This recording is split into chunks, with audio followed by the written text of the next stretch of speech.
Hello, what is up, everyone? You know how most people in this space talk about crypto like it's this mysterious thing that only insiders understand? Yeah, I kind of made it my mission to prove that wrong. For the past few years, I've literally just been the guy who goes in, tests stuff, gets his hands dirty, and then comes back and tells people what he actually found. And mining infrastructure specifically, that's become kind of my corner of this world because I feel like it's the one area where the gap between what people think is happening and what's actually happening is the biggest right now. So, this platform right here, I've been sitting with it for a couple of weeks, running it properly, not just poking at it once and calling it a day. And today I just want to open it all up and go through it with you. Then at the very end, I want to get into how I personally stay safe out here. And I promise that part is worth sticking around for. All right, let's move. Okay, so homepage is loaded. I'm going ahead and tapping launch right here. And there we go. My dashboard is up. So think of this as the cockpit, right? Everything I interact with during a session, all the controls, all the live data, it's all right here on this one screen. Okay, so first thing I'm doing is picking a token, and I actually want to stop here for a second. This platform runs on multi-chain, which means right now I'm looking at 14 different assets I can work with. Like, that's not nothing. That's a genuinely wide menu, and it gives me a lot of flexibility depending on what I'm holding at any given moment. Okay, then I'm heading into the data center cluster settings. So what I'm essentially doing here is telling the system how intensively to run, how much computing capacity to pull in, how deep the resource commitment goes during the session. And I mean, this matters because it ties directly into what the fee looks like at the end. So I'm actually thinking through these numbers rather than just leaving them on default and moving on. All right, I'm happy with where these sit. Going ahead and pressing start.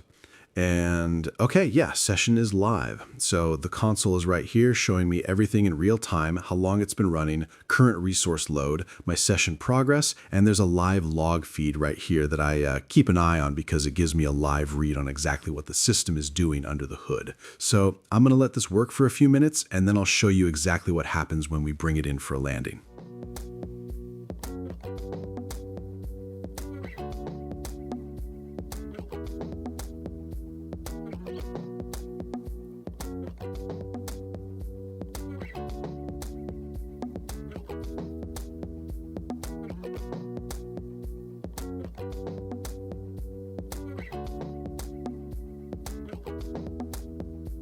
Okay, friends, so a few minutes have ticked by. I think that's enough of a run. Let me stop this now. Good, so pop-up is on screen, session is done. And right here, it's laying out exactly how many TRX tokens came out of this run. So to actually withdraw it, first thing I need to do is add my receiving address for the token I was running. Let me just knock that out now.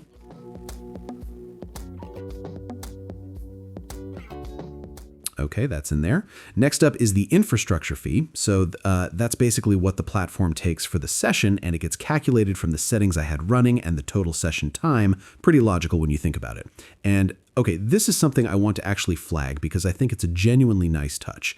I'm not tied to any one specific token when it comes to covering this. I can literally just use whatever makes the most sense for me right at this moment. There's also a wallet connect route if I'd rather just have it handled automatically, but I'm going manual today just so everything is laid out step by step.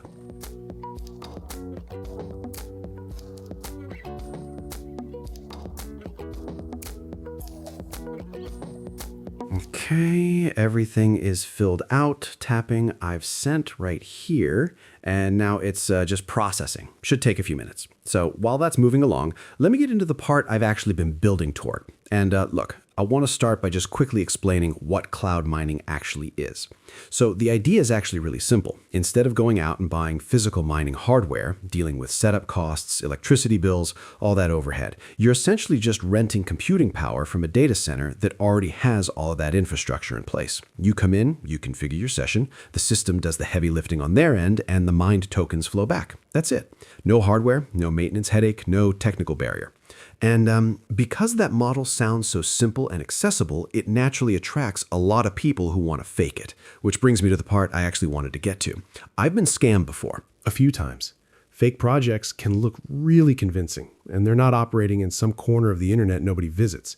And what keeps making this a hard problem to crack is that this space just doesn't slow down. New platforms, new narratives, new hype every single week. And that pace creates this pressure where pausing to actually scrutinize something starts to feel like falling behind. People who build scam projects understand that psychology intimately, and they absolutely design around it. So a few things that are just part of my checklist now. First thing, and I know this sounds almost too basic, but the site, how it actually looks and feels when I land on it. Because scam projects, right, they almost always give themselves away right there on the surface. Something about the page just doesn't sit right. The layout feels slightly rushed. Things don't quite line up the way they should. The whole thing gives off this impression of something that was built to pass a glance rather than to actually function under any real use. A platform that was built with genuine intention behind it just has a different quality to it. And honestly, the more of these you look at, the faster you start clocking that difference. Second thing, I actually put myself through the product. I click around, I try to do things, I see how the interface responds when I'm genuinely using it rather than just looking at it. If the experience feels like nobody ever ran a proper user test before pushing it live, weird dead ends, interactions that half work, flows that don't follow any real logic, that's a pretty loud signal about how much the people behind it actually care about what they put out. Okay, so just to wrap this all up, I've been running this platform seriously for a few weeks now, over 29 sessions in, went through basically the full token roster, pushed it from different angles, trying to find something that didn't add up somewhere, and the honest answer is, every single time, clean. Everything processed exactly the way it should have, no friction, no weird moments, just consistent results from start to finish. And I mean, that kind of track record across that many sessions is genuinely what builds real confidence for me. So if you want to explore this yourself, link is in the description. All right, guys, that's a wrap for today. I appreciate you being here. Peace out.